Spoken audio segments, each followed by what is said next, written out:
Welcome to Dark Sorcery. I'm Alfredo Martinez, and I have with me the one and only Ikela Morningstar. How you doing, Ikela? I'm doing good. How are you? Doing really good. Welcome to another episode of DreamCatcherz. Uh, Ikela and I are not done reading that Voodoo Visions book, so we'll continue that later on. But for today, we're just going to be talking about a bunch of other stuff. For instance, so much more spiritual info is available now than 20 years ago. Now, how does that change things for the modern day magician? Yeah, for me, and I think for you, because we're the same age. I mean, like when we were researching, we had to go to the library, or you had to know somebody who knew something, or you had to tap into your own like lineage. Yeah, Now like you can access anything you want via the web, and I think that we have more occultists now than we did 20 years ago. And it's also there's laws in place to protect people that are in, whatever, spiritual belief they want to be, that you can be Satanist, whatever, and it's legal. Like you can't bring that up and use it against them like they used to be able to. And I find it interesting, but then I also am very old school, so I kind of miss going to like the library and, really working hard to research stuff. How about you? yeah, I understand what you mean. It is good in the sense that people, if they need info, they can get it right away. Like you said, back then, when the internet wasn't really a big thing, and you would go to the library, you would read books, you'd buy books. Um, I do remember going through the trouble of reading lots of books, researching, and having an epiphany and discovering new knowledge, and what a great experience that is. Nowadays, someone can just type something in Google and just get it right away. Um, it's good either way you look at it, uh, but in the sense that back in the day when we were coming up, um, I think the studious part of it affects us more, where you know we're able to basically pinpoint where information is, as far as Right. it's good brain exercise, basically, is what I can get out of it. I mean, nowadays they have access to a lot more topics than was even out there. So in a way, it's kind of better. Uh, Yeah. it's my take on it. Yeah, Um, plus, I mean, you can just search like, occult books and Amazon and find a whole list of stuff maybe you wouldn't have even looked for in the library. And yeah. that's another thing that I like too, because I'll find other books that maybe I wasn't looking for, and I'm like, oh wow. Well, I know what you mean. It's good and bad at the same time. It's good in the sense that you can find info right away. It's bad in the sense that, yes, if you want digital books, you can have them. But what if one day, for due to copyright laws, it gets taken off the web, or you still have the file downloaded to your computer or your phone, but then something happens to your computer or your phone, your file is gone. Well, that's gone forever now. You know what I mean? That's why I think putting emphasis on physical books is so important Yeah, for for sure. for that reason. You know, Yeah. No, I agree. so I like to have a library because I want to hand the library down to the kids. And I'm very open with my kids, and they're very, very tuned in because of me. And you know, maybe they're not interested in reading it now. Maybe there are some they're interested in, but I'd like it to just get handed down through my family. yeah, I think eventually some info will be censored. Not sure I mean, it how could. much of an extent to that is going to be. What's Hmm. that? No, I agree with you. What Yeah, if we get yeah, to a point where it starts to get censored? yeah. If you have the physical copy put away, well, then you still got it. You can Hmm. pass it down. Yep. So yeah. Now, do you think that there will ever be a witch hunt again? I don't know. I've never really thought about it. Um, I don't necessarily think it's going to be some witch hunt where they're like burning them at the stakes, but I feel like we still encounter witch hunts. Like kind of like what I went through with my dad, going on trial and then bringing my spell books and asking me if I'm trying to hurt someone with my curses. I feel like that was like a witch hunt against me. And so I feel like we have a modern day witch hunt where people like in Christianity will try to use other tools or means to basically witch hunt. So I don't think it's going to be like it used to be. I think it's a whole different version of witch hunting. Okay, so witch hunt from a different perspective, Mm-hmm. kind of like, as far as the West goes. Yeah. I understand in the East they're a little more open to certain ideas. Right. Yeah, it's hard to make that call. Um, you know, really we're not in the same mindset where you can just, put someone to death for that reason. However, if somebody, like let's say someone down the line finds out someone's using, prosperity magic for their company to succeed, well then maybe it's just a matter of, magic wars behind the scenes. Maybe it already is. Maybe it's more of a, I wouldn't say witch hunt, but more of a behind the scenes battle. Yeah. But I'm pretty mindful on who I tell. If someone openly comes out and says they are, then I'll maybe share. But I'm not like telling everybody. I think it's kind of a personal thing and you have to trust somebody. And then if it comes up like in an organic conversation, then I think it's safe. But I'm not just like, hey, yeah, this is who I am. I'm very cautious. the way I see it is, if you're meant to be there to tell someone a certain thing, or meant to have an impact in their life, it'll just happen. Fate will just interfere, and it'll just happen. There's really no need to declare it out loud. I mean, unless, if you're proud of it, you want to floss it like that, that's cool. But I don't recommend uh, it. the I God, honestly have friends that are Mormons, Jews, whatever, Christians, and they like me and I like them, and we keep our spirituality separate, and it doesn't like impact our relationship. I've even had friends who are like, yeah, I'm Jewish, and you do what you do, but yeah, we're still like the best of friends. I'm like, yeah, I really respect that, those relationships that I do have.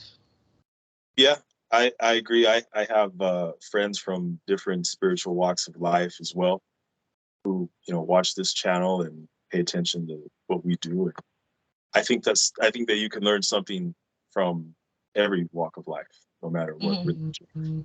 That's why For I sure. keep an open circle like that, people to know. Um, Now, a few days ago on your TikTok page, you were talking a bit about RH negative. Can you go ahead and explain a little about that? Yeah, so most of the human population have a rhesus factor, and that's because it comes from the rhesus monkey. But people with Rh negative they don't really know where it came from. And usually, like women that get pregnant with a positive mate, they have to have a ROGAM shot, and that basically prevents you from killing the baby. So I find that really interesting. I'm Rh negative, and I can tell you that most Native Americans are Rh negative, which is also interesting to me.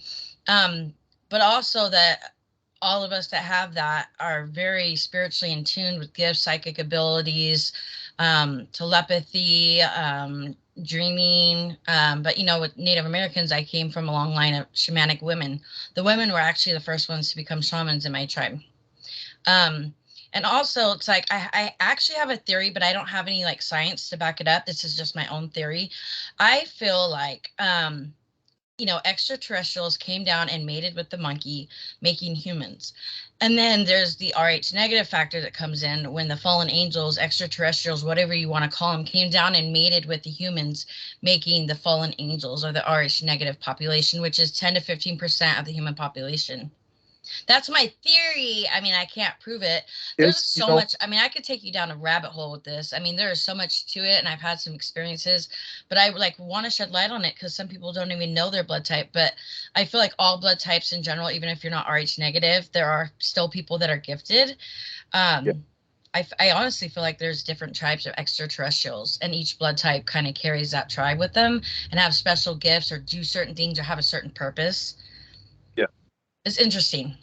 It is interesting. It's an interesting discussion, and the your theory, I don't discount that at all. I believe it's definitely a possibility.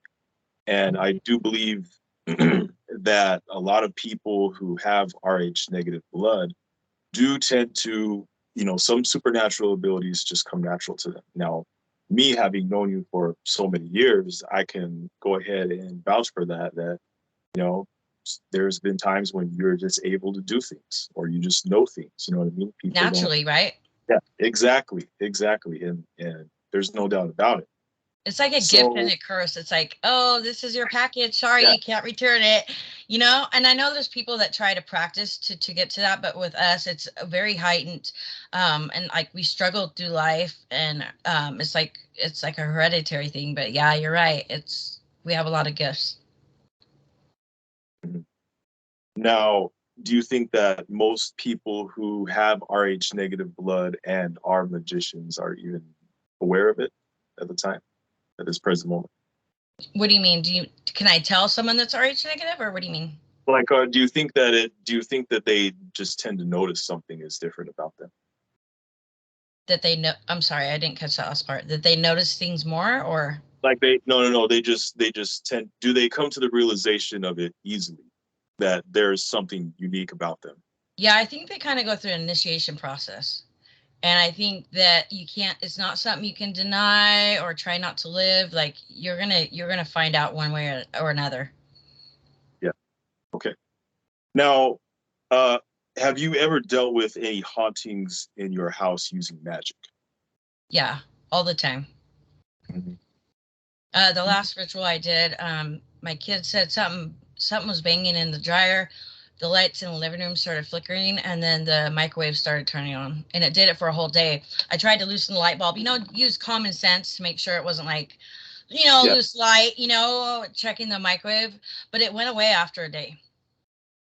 So that's just an example. I've been touched, I've seen things, I hear things, but that's something that's normal to me. So I think Yeah. that's normal to you too. So it doesn't like freak Yeah. you out. No, not at all. Not at all.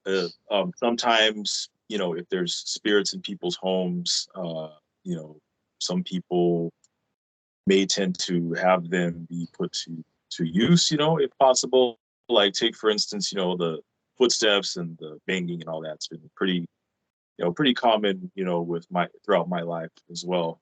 I Paranormal. have encountered a house that had a poltergeist. And it was freaky. It actually really freaked me out because it wasn't like just general like haunting stuff that you incur. Like I'm talking blinds were moving, I was being touched. The person Yeah. in the house was like evil, and I could feel it deep to my core, and it really scared the crap out of me. So But what? I don't experience that here because I'm not like an evil person. I'm not doing evil stuff, but I just feel like some weird shit was going on in that house. Okay. Yeah. Yeah. Um, Yeah, sometimes I've noticed that if there's certain spirits in your home, sometimes they'll just come to you in your dream. Sometimes you'll have just a dream of somebody in your home talking to you. And then come to find out, well, that's the spirit of so and so that lives here. Or, like sometimes I'll negotiate with them and maybe, give them offerings and say, well, can you do this? Can you do that? And a lot of times when you do that, they'll take you up on your offer. Um, I really don't mind having them around. I'm used to having that paranormal activity around. It's just that, why not, why not brainstorm and have them be put to use. Yeah, usually stuff happens because of reason like we need to focus on something or it's kind of symbolic to me. And usually if they're reaching out, because sometimes I'll see them with my own eyes and I'm like, oh, okay, what are you trying to, communicate to me or whatever. Hmm. Okay. And do you carry any crystals with you, and for what purpose? Yeah, I think my favorite crystal is probably amethyst. I'm drawn to the color purple for some reason. It's my favorite color. But that's also like the crystal that I'm most drawn to. Mhm. Yeah, me personally, I'll carry an obsidian stone to kind of, eat up any negativity that may be sent towards me. I'll also carry around some bloodstone to kind of alert me if there's anything, dangerous up ahead, or there's anything around the corner that I should watch out for. Usually, I've noticed that bloodstone tends to, let you give you a heads up on some things. Um, but yeah, there's so many different crystals for different uses. It's worth it to get to know them and put them to use. For sure. Yeah. Well, It's been a nice chat here. Nice, quick little chat. Everybody watching, go ahead and like and subscribe to the Dark Sorcery channel. And if nothing else, thank you for watching, and dark blessings. Dark blessings.